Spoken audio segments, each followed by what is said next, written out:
Hello folks, another Tier 7 match in my T29 on Fjords. Time to roll out. I'm going to show you this one because, well, there's an important lesson I'm going to show you on this one. So at some point we're actually going to switch to free camera mode rather than following my tanker. My initial thought on this one is, hey, I'm a heavy tank. It's Fjords, let's head towards J4 and see what sort of destruction we can do over here. So I'm going to start rolling that way. And checking out my team distribution. Looks like it's actually doing reasonable. Most of the heavy tanks going south, though I see one. I think it's the. I see one heavy tank going north. Oh, it's the T1 heavy. Yeah, he can pretend he's a medium in this tier. You know, Jumbo Type 58. Yeah, it looks pretty good. This VK comes up, starts pushing me, which I never mind too much unless he tries to like throw me in the water or something. That's fine. Extra KPH has never hurt me any. Don't know why this guy suddenly stops. He suddenly becomes a very effective roadblock, so I end up having to zoom around him. Had he suddenly moved there and thrown me in the drink, I'd have been very, very annoyed. And don't say it never happens. It does actually happen. Not often, but it does. Now VK's pushing in, because now he's the one back. And you can see the speed differential because he's actually catching up with me. So hey, very useful. But I'm just sitting right about here, and I'm still looking at the mini-map. I suddenly notice there's an Su-85 who's literally trying to hold the middle all by his lonesome. So I back up. And I turn around to go reinforce him because if we lose this little center pass, the game could actually end really, really quickly. It's a good thing, too, because you can already see the Su-85 has spotted a Churchill 7, one of their top tier, well, actually not my top tier, but a tier 6 heavy tank. Very, very tough tank. Running up there. And, of course, the Churchill quickly starts chopping his health off. Well, let's give him something a little bigger and meaner to shoot at. I'm going to try and get a proper side scrape right here. Not quite far enough forward, so we'll inch out and try it again. Got a little too eager here and actually get stuck on the rock on the hillside here, so but that actually allows me to pull right back out here. And start putting the rounds in. Churchill switches from the badly damaged Su-85 to trying to deal with me because I'm in side scrape. It's having a hard time doing anything than damaging my tracks.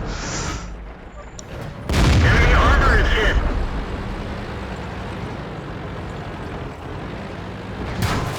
Once again, shoots me. This one bounces off. Enemy armor is destroyed. Problem solved. I see this Su-85 rushing forward, and I'm like, wow, really? 56 health, he's feeling that aggressive, but he does manage to catch this KV-13 here completely off guard. And then decides to go piling in after him. Oh, well, fair enough. That'll help him kill it. KV-13s are mean customers. Gotcha. And that's that. KV-13 is taken out. So I start advancing down the road here because I'm thinking about trying to get behind enemy tanks down in J4.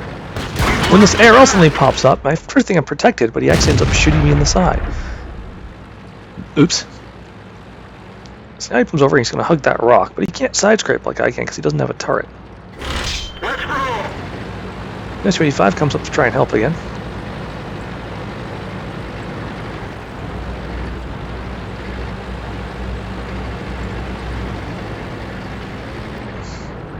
So come out, I back off. I'm looking for a shot. He shoots me in the track.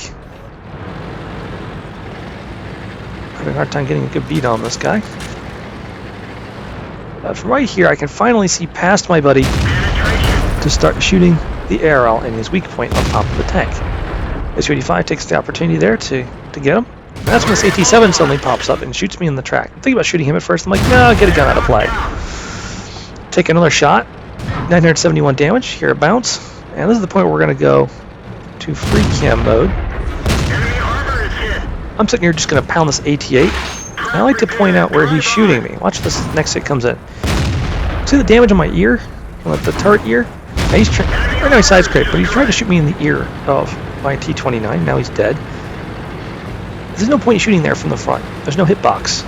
All you're doing is giving me free attacks when you shoot up there. Now, if you get a side shot on the turret, it's actually a good thing to shoot T29 right here because the ammo rack is right behind that. So if you shoot heat from the side of the turret, it actually works out really well. Oops, wrong button. All right, I was actually moving down flank the guys down south, but they, of course, cleaned up without my help. So I turned north, and to this point, I noticed that the northern flank is in serious danger of falling. So I decided, you know what, I'm going to head back to the base. And amazingly, it appears that everyone else comes to the exact same conclusion because I'm going to have literally a column of heavy tanks catching up with me for an all-out assault on the enemy team as they reach our base. Yeah, last man standing on the north team is a T-34-85. He's trying very hard to hold it off. A couple of the mediums decide to peel off and head for the enemy base to try and cap out, which is pretty much exactly how I would have wanted to see it done. You know, so to go over to get the base to distract them, while heavy tanks move to crush all opposition over here. I've also got a comment over here. Into this AFK Luke's. Ooh, AFK Luke's big contributor. Very strong. Alright, now I come up here. I decide to head to the upper ledge because there's buildings up here for me to side scrape if someone else comes up here, and if they're below me, I'll be in a hull down position. And oh look, it's my favorite pinata, a Tog.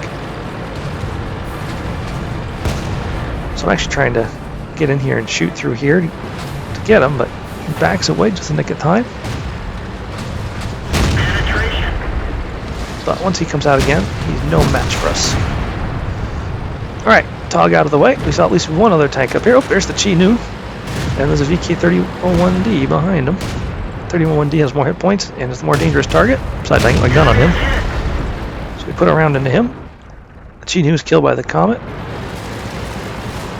But back at the enemy base, the exact same thing is happening over there. Our two mediums are having a desperate fight with several enemy tanks to try and gain control of the base.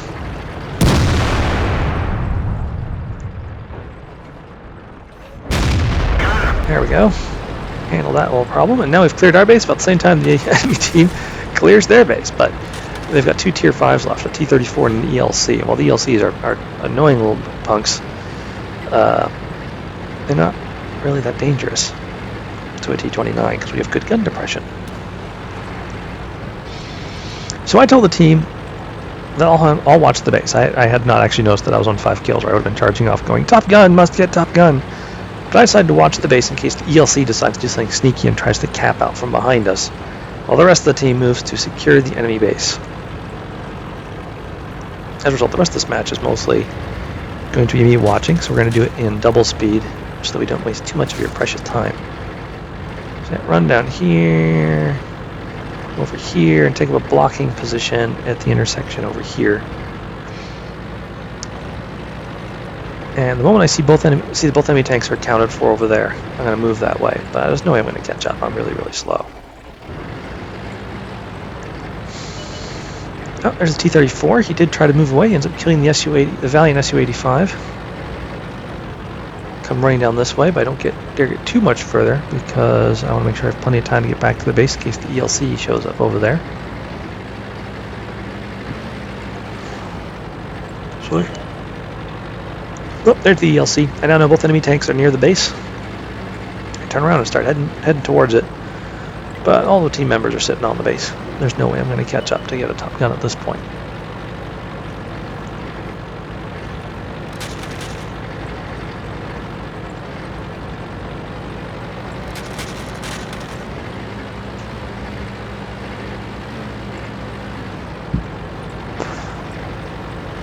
And that's that. Good game, and good night.